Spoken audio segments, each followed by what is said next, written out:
Dobra, ostateczne rozwiązanie kwestii teranowej Zergowej. super armia będzie się działo. Chodź, pokaż na co cię stać.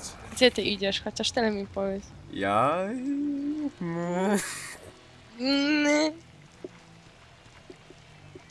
Sobie wyślę jednostki i będziesz miał. Nie czaj się. Nie czaję się właśnie. Wyjdźże na ubite pole i walcz. Jasne. Nie chcę nigdzie wychodzić. Boże. Dobra, dupa.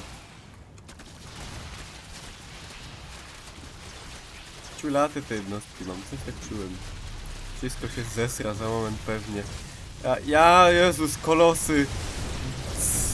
Jakie błyski w ogóle! Ja nic nie widzę, co się dzieje, jak fajnie. Pierdyle. To nie tak miało być. Kolosy, bujosy. No i...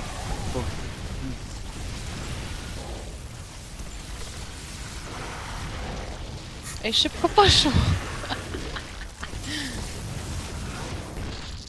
30 godzin chłodzenia armii. W dupie z taką grą.